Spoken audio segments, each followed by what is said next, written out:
Assalamualaikum warahmatullahi wabarakatuh. Selamat pagi menjelang siang mahasiswa semuanya. Hari ini kita bertemu kembali pada mata kuliah Cross Cultural Understanding. Pada kesempatan kali ini kita akan bicara tentang culture conflict ya. Jadi kita akan membahas bagaimana uh, apa itu konflik budaya, apa penyebabnya serta bagaimana nanti uh, cara mengatasi konflik budaya seperti ini ya. Oke, nah kita masuk pada pembelajaran kita. Ada beberapa fenomena dari cultural conflict itu sendiri. Seperti cultural conflict is dislike, hostility, or struggle between communities who have different philosophies and ways of living, resulting in contradictory aspiration and behaviors. Jadi, kalau kita bicara tentang definisi dari cultural conflict itu adalah dislike dasarnya ya. Dislike, ketidaksukaan, ketidaknyamanan ya. Struggle ya, perjuangan ya. Atau usaha between communities antar berbagai pihak yang memiliki filosofi yang berbeda, cara hidup yang berbeda, yang berasal dari atau menghasilkan aspirasi ataupun perilaku yang berbeda. Jadi kalau kita melihat konflik itu ya berasal berarti dari fisikis kita ya. Perasaan kita yang tidak suka ya, yang tidak nyaman, jengkel, marah, seperti itulah kira ya. Jadi ini dasarnya dari fisikis kita sebenarnya masalah culture conflict itu muncul ya. Cultures are embedded in every conflict because conflict arise in human relationship. Culture affects the way we name, frame, blame, and attempt to tame conflict. Hal yang perlu diingat juga bahwasanya dalam budaya itu sendiri memang dibumbui ya, atau diwarnai dengan setiap konflik ya. Karena konflik itu memang bagian dari manusia itu sendiri sebenarnya. Jadi kalau tidak mungkin untuk membina hubungan itu tanpa ada konflik ya, tidak bisa juga ya. Hidup yang tanpa konflik tidak bisa juga. Memang pasti ada konflik-konflik seperti itu. Permasalahan akan selalu muncul ya. Budaya itu nanti akan mempengaruhi cara proses penamaan, bagaimana kita membuat kerangka atau merangkai atau menyalahkan ataupun mencoba bagaimana deal with konflik ya. Bagaimana kita itu hidup dengan konflik, bagaimana cara mengaturnya ya atau memahaminya. Culture is always a factor in conflict whether it plays central role or influences subtly and gently. Jadi budaya itu memang merupakan salah satu faktor pemicu konflik itu sendiri ya. Walaupun kita tahu bahwasanya budaya itu memang memiliki peran penting yang dapat mempengaruhi dari konflik itu sendiri baik secara langsung ataupun tidak langsung. For any conflict that touches us where it matters, where we make meaning and hold identities, there always a cultural component. Jadi beberapa kasus kadang-kadang we make meaning itu artinya kita mencoba mempertahankan ide kita ya, ataupun whole identity artinya kita lebih menganggap diri kita yang terbaik, kita superior itu permasalahannya ya. There is always cultural component. Disitulah nanti akan muncul permasalahan-permasalahan. Itu sering terjadi ya. Kita mempertahankan ego kita dan kita menunjukkan siapa kita. Maksudnya kita lebih hebat daripada lawan bicara kita. Di situ letak muncul konfliknya itu. Intractable conflicts like the Israeli-Palestinian conflict or the India-Pakistan conflict over Kashmir are not just about territorial boundary sovereignty issues. Nih. Jadi konflik itu sebenarnya ada banyak juga permasalahannya. Seperti konflik antar negara antara Israel dengan Palestina, India dengan Pakistan, Kashmir juga. Ini bukan hanya masalah teritorial ya, kawasan ataupun batasan dan juga hal-hal tentang kekerasan ya. They also about acknowledgement, bagaimana tentang pengakuan, representasi, perwakilan, legitimization ya, keabsahan ya, or different identities, bagaimana tentang identitas dan cara hidup manusia dan making meaning, bagaimana cara menyatakan pendapat kita ya, opini kita. Nah, jadi kalau kita melihat dari fenomena konflik ini, memang kita lihat konflik itu pasti akan selalu ada di dalam proses budaya ini. Jadi setuju atau tidak setuju, suka atau tidak suka, maka konflik itu dia akan selalu muncul. Akan pasti muncul dia ketika kita dalam melakukan proses komunikasi. Kenapa? Karena kita memiliki budaya yang berbeda antara kita dengan lawan bicara kita. Nanti setelah muncul konflik itulah, nanti baru kita dapat melakukan adjustment ya, penyesuaian, bagaimana kita dapat menyesuaikan budaya kita dengan budaya mereka, atau budaya mereka menyesuaikan dengan kita, tergantung nanti bagaimana perkembangan dari gerakan budaya itu sendiri ya. Oke. Apa sih penyebab dari konflik budaya itu sendiri? Ya, sebagaimana yang sudah saya sampaikan tadi, ada beberapa sebenarnya konsep ataupun hal-hal penyebab dari konflik budaya itu sendiri. Yang pertama itu adalah umur. Kalau kita melihat dari segi umur, ini banyak sekali kasus ya. Pada satu negara, kalau kita melihat pada negara Amerika, pada negara Amerika itu konsep komunikasi di sana itu tidak tergantung masalah umur. Sifat cara komunikasi di sana itu, anak kecil bicara saja langsung sama orang tua bisa-bisa saja, tidak ada masalah ya, tidak perlu melakukan sopan santun yang terlalu ya, pakai modal itu juga tidak terlalu diwajibkan untuk pada negara Amerika. Tapi kalau kita bicara British, Inggris, anak-anak sama orang tua itu tidak bisa ngomong-ngomong langsung, itu harus punya modal ya.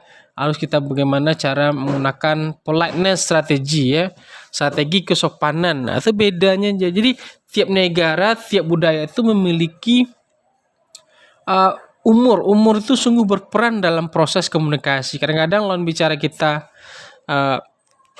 umurnya lebih kecil, mungkin kita menganggap tidak perlu menghargai dia, atau dia pun merasa karena kita tua tidak dihargainya dengan menggunakan politeness strategis. Padahal kalau kita melihat pada negaranya tidak perlu juga menggunakan sopan santun. Bagi kita, ketika anak kecil tidak bisa menggunakan sopan santun, kita anggap kurang ajar. Disitulah letak permasalahannya itu. Oke, jadi kita harus pahami permasalahan seperti itu ya. Pahami dalam negaranya. Jadi kalau kita pergi ke luar negeri itu, kita harus pahami ini negaranya seperti apa ini. Apakah umur di sini merupakan suatu permasalahan atau tidak. Tetapi pada saat secara umum memang kalau kita melihat konsep umum dari kesopanan dalam bicara berkomunikasi itu, tentu saja sebaiknya anak kecil itu menghargai orang lebih tua ya, ataupun kita yang muda tentu ngomong baik-baik sama orang tua. Itu pada dasarnya atau basic of politeness strategis. Jadi dasarnya dari kita melakukan strategi kesopanan. Tapi pada beberapa kasus hal itu tidak terjadi ya. Itu yang harus dipertimbangkan. Selanjutnya ada kasus ethnicity nih. Ethnicity itu misalnya warna kulit gitu ya, ras, oke. Orang Asia, kalau kita pergi ke beberapa negara, orang Asia ini sungguh bermasalah ini ya, tidak terima apakah tinggal di motel atau di hotel sebagainya ya, atau di tempat-tempat penginapan. Kenapa? Karena mereka pikir orang Asia ini sering kotor ya, tidak mau mereka itu menerima karena jorok. Tapi pada beberapa kasus apakah orang Asia seperti itu? Tidak juga ya. Ada juga misalnya kalau kita melihat pada kasus orang-orang kulit hitam ya, orang kulit putih itu benci sekali dengan orang kulit hitam. Ini kasus juga gitu ya. Orang hitam juga membenci kulit putih ya, seperti itulah kasus etnis seperti itu. Orang kaya sama orang miskin itu adik-adik saja gitu ya. Atau misalnya orang miskin ngomongnya tidak pula pakai sopan santun. Jadi hal seperti itu bermasalah dia dalam kajian etnis seperti itu. Jadi etnis, ras seperti itu harus kita pertimbangkan juga ya. Bagaimana dasarnya kita untuk melihat setiap etnis itu. Tapi pada dasarnya ingat, semua orang itu pasti ingin dihormati atau dihargai, apapun jenisnya. Apakah kulitnya putih atau hitam, oke? Apakah itu berasal dari orang pinggiran atau dia orang kaya? Apakah dia kaya atau miskin? Apakah dia pejabat atau dia hanya CS? Sebenarnya tetap saja harus kita hormati, apapun dia jabatannya, apapun bentuk etnisnya, apapun mereka berasal dari mana ya. Nanti jangan-jangan kita kalau ada juga misalnya ada beberapa negara yang melarang misalnya suku-suku dari Arab, orang-orang Arab, itu bermasalah dia misalnya di migrasi gitu ya. Karena pikir kalau orang yang nama-namanya Arab itu atau orang Arab itu pelaku teroris. Nah, itu kan uh, hal-hal menjadi negatif jadinya ya karena uh, etnis tadi ya. Itulah yang akan sering terjadi dalam proses komunikasi. Uh, Selanjutnya ada negara nih, negara. Nah, ini penting juga nih. Ada beberapa kasus misalnya pada negara tertentu itu memang dianggap negara-negara yang misalnya rasis. Ada negara-negara yang dianggap sangat tidak menghargai perempuan atau ada negara-negara yang ada image negatifnya di sana. Itu kadang-kadang itu sudah melekat ke otak kita. Jadi ketika kita mendapatkan lawan bicara berasal dari negara itu, maka dalam otak kita mereka seperti itu. Nah, gitu ya. Ketika kita melihat negara itu, kita langsung mencap mereka tuh kurang ajar. Sudah tidak enak kita lagi dalam berkomunikasi ya. Nah, itu namanya country tadi. Misalnya kalau misalnya kita pergi melihat misalnya orang-orang bule sebagainya ya, mereka santai-santai saja di pantai dengan menggunakan two piece, kadang one piece seperti itu ya. Nah, kita merasa mereka tidak menghargai budaya kita ya. Itulah kadang-kadang akan terjadi konflik ya. Ada orang yang mengusir misalnya wisatawan karena mereka berkunjung ke negaranya gitu ya. Tidak cocok dengan budayanya. Itulah yang terjadi. Country itu ya. Lawan bicara. Nah, bagaimana kita melihat orang itu berbeda dari segi pandang kita. Ada juga masalah gender. Nih, kasus gender ini laki-laki perempuan gitu ya. Laki-laki mungkin banyak yang pikir kalau ngomong sama perempuan tuh cerewet ya. Bosan kita lama-lama ya. Ngomongin entah apa-apa dan sampaikan. Nah, gitu juga ya. Ada juga yang perempuan pikir kalau kalian ngomong sama laki-laki itu enggak semangat kita ngomong ya. Kenapa? Pasif ya, lebih banyak pendiamnya ya gitu. Ada banyak kasus seperti itu juga ya. Nah, misalnya kalau perempuan itu hendak jelas sedikit-sedikit nangis, itulah gender seperti itu. Jadi gender itu juga pengaruh pada sebagian negara misalnya yang berpatokan kepada patrilineal ya, itu mereka melihat perempuan itu sebagai orang-orang yang rendahan saja. Jadi ketika laki-laki ngomong sama perempuan itu, maka nanti akan boleh saja menghargai adik seperti itu, seperti perempuan tidak ada harga diri bisa juga, ya. Tetapi kalau kita melihat pada daerah-daerah yang matrilineal yang berdasarkan ibu, itu perempuannya itu menganggap dirinya lebih kepada atau sama dengan laki-laki, sehingga cara mereka bicara itu lebih lantang, lebih tegas gitu ya. Nah, kalau kita bicara lagi dengan orang-orang perempuan yang feminis itu lebih parah lagi. Mereka menganggap laki-laki itu memang tidak ada gunanya saja. Nah, mereka menganggap laki-laki perempuan itu sama saja. Bahkan perempuan itu lebih hebat juga daripada laki-laki. Nah, itu bermasalah juga dari segi komunikasi. Jadi gender, laki-laki dan perempuan ini juga merupakan faktor pemicu permasalahan konflik dalam budaya itu sendiri. Apakah mereka memiliki pengalaman yang buruk dengan gender mereka sendiri atau bagaimana? Gitu ya. Selanjutnya ada tentang values atau nilai. Dalam proses nilai itu sendiri, nilai ini banyak ya. Nah, nilai ini terlalu umum untuk kita menjadikan salah satu indikatornya ya. Nilai dalam berbicara, nilai dalam bertindak ya. Nilai dalam misalnya berkomunikasi. Apakah semuanya tepat kita lakukan? Belum tentu ya. Kadang-kadang sopan menurut kita belum tentu sopan bagi orang lain gitu ya. Sama dengan kita kalau misalnya budaya timur ya kita diharuskan untuk menyapa orang kan. Tapi kalau kita bicara dengan budaya barat menyapa itu suatu hal yang mungkin mereka marah ya, karena mereka tidak sering sekali tidak bertegur sapa ya. Mereka kalau jalan tuh jalan saja. Kalau kita menyapa mereka berarti kita mengganggu mereka gitu ya. Nah, misalnya kalau kita melihat orang di kereta api lagi sedang baca ya. Nah, kalau kita orang timur mungkin kita sapa ya, kita ajak ngobrol. Tapi pada sebagian orang eh, hal seperti itu mungkin mengganggu bagi mereka ya, tidak nyaman mereka.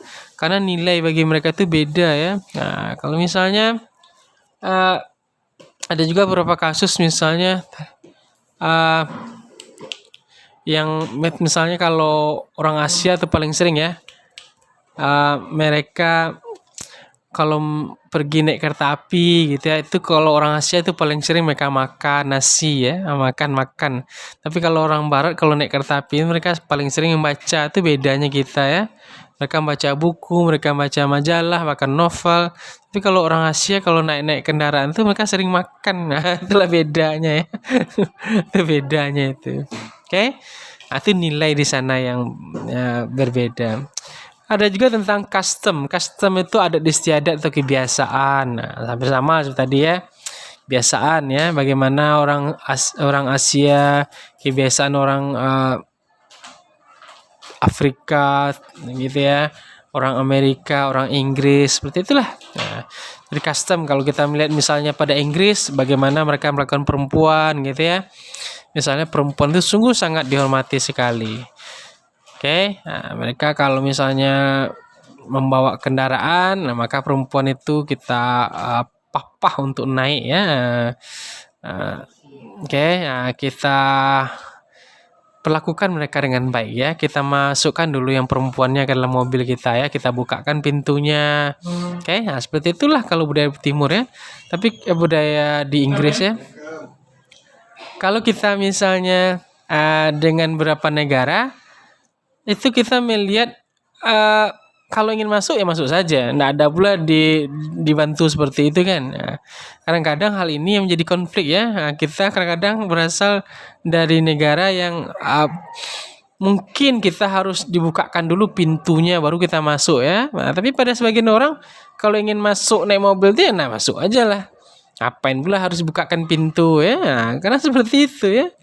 Nah, kadang-kadang ada sebagian negara misalnya ketika sopir dan penumpang itu nggak harus ngomong-ngomong ya, karena ngomong itu merusak waktu mereka ya, mengganggu waktu mereka. Tapi pada sebagian orang sopir dan penumpang itu diajak ngobrol dia, nah, gitu, seperti itulah. Nah, kebiasaan-kebiasaan itu yang kadang-kadang harus kita pahami ya.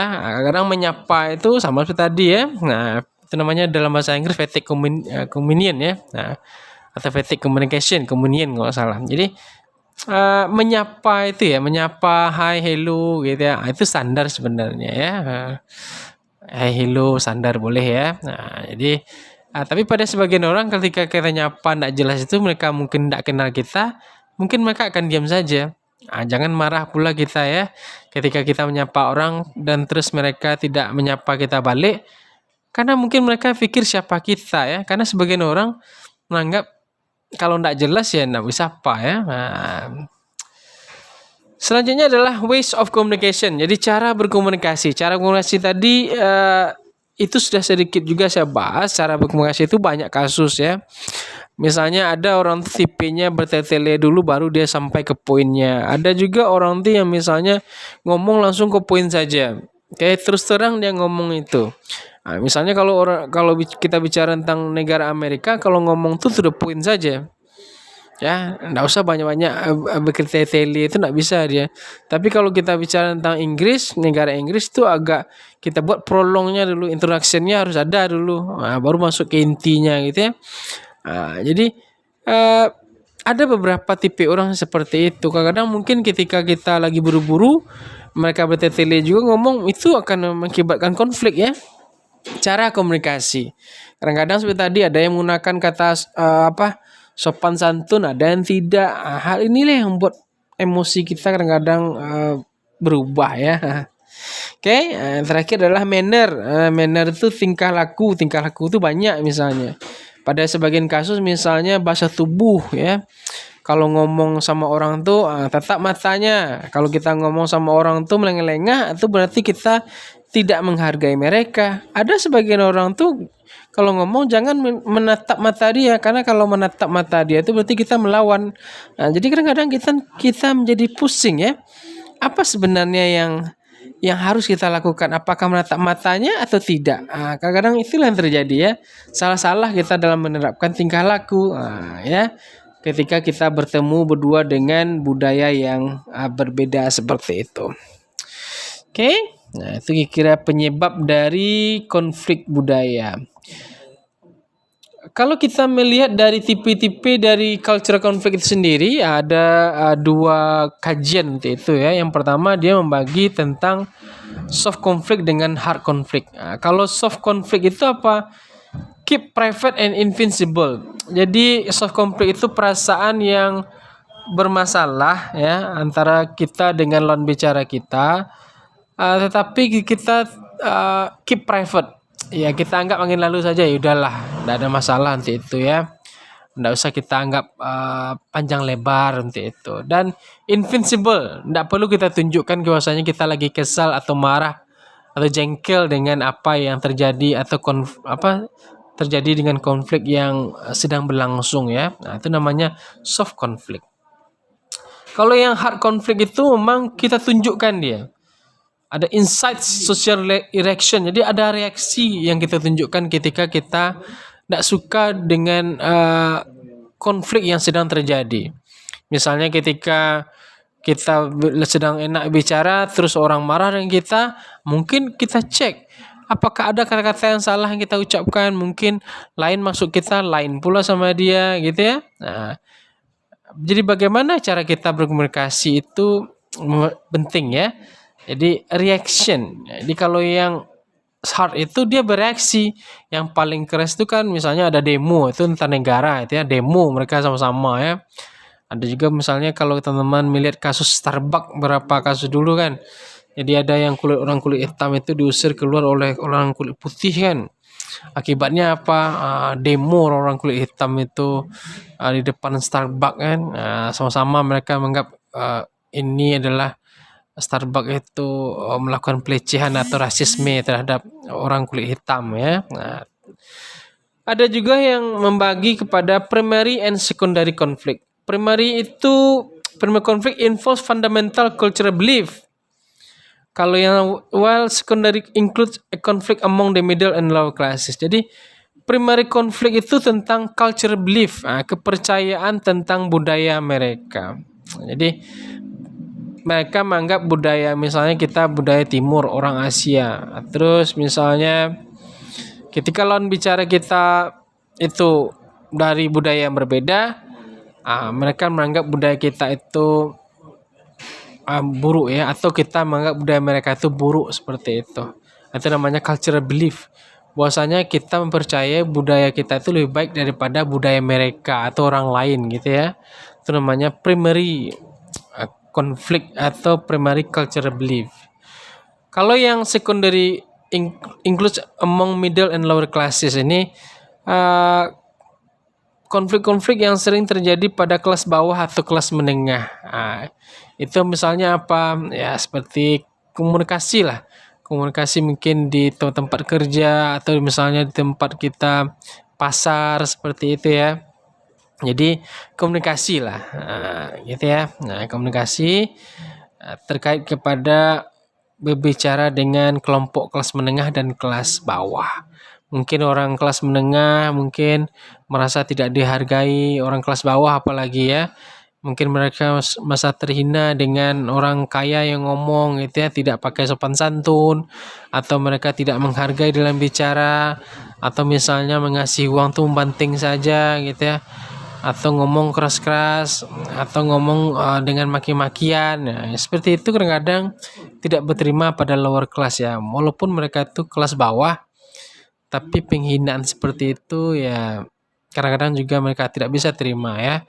Nah, siapa yang bisa mentakdirkan mereka itu golongan kelas bawah kan? Itu kan memang takdir Tuhan untuk itu, tapi ya itulah.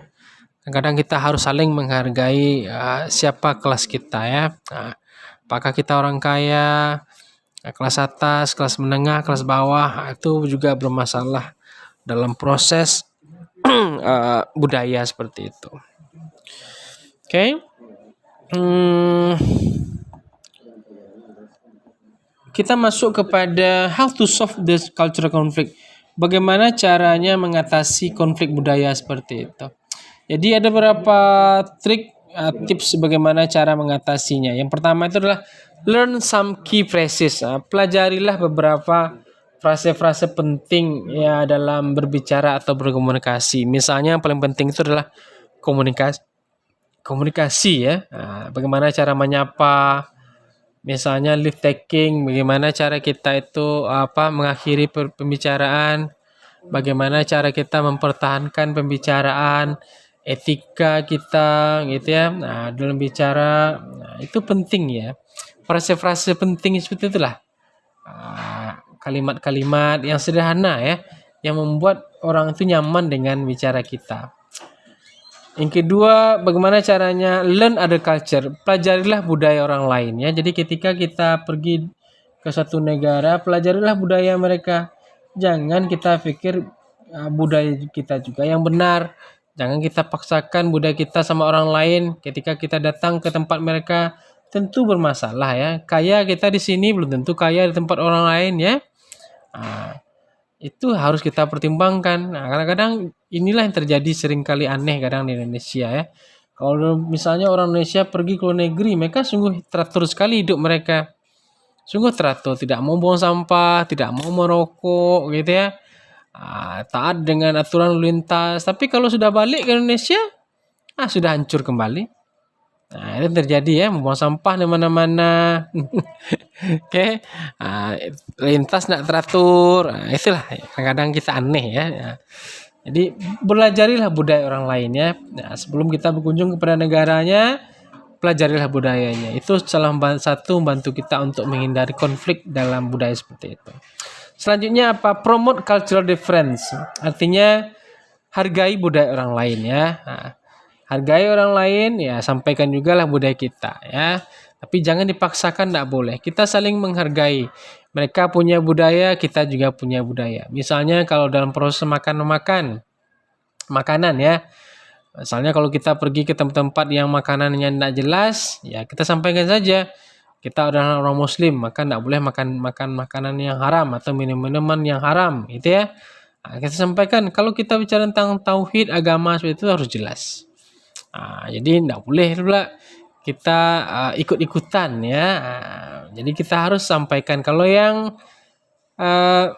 agama itu tidak boleh ditaati ya. Tapi selain itu boleh lah ya. Tapi jangan pula misalnya teman-teman berjilbab di sini setelah mempelajari budaya orang lain, tanggalkan pula jilbab kita. Kita misalnya di sini pakai baju-baju yang baik-baik ya. Pakai celana yang bagus-bagus atau rok di sana ya. Kita sampai ke negara orang, mulai kita pakai yang aneh-aneh pakaian kita ya, pakai celana yang aneh-aneh pula dia. Itu yang bermasalah ya. Oke. Selanjutnya apa? Be open to try new things nih. Cobalah ketika kita pergi ke negara orang lain itu kita explore ya, menggali apa-apa hal yang baru yang ada di tempat mereka ya. Jangan kita paksakan juga budaya kita sama orang lain. Contoh misalnya, kita terbiasa kalau kita Indonesia ini makan makanan pedas. Kepada satu negara tidak ada yang pedas itu.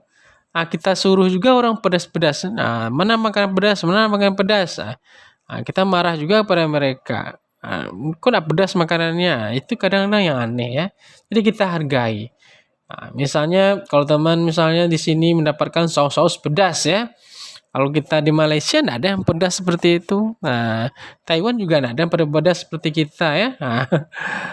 Jadi kadang-kadang kita hargailah perbedaan budaya seperti itu. Kita sesuaikan diri kita ya. Kita coba yang baru. Apa yang ada di sana kita coba.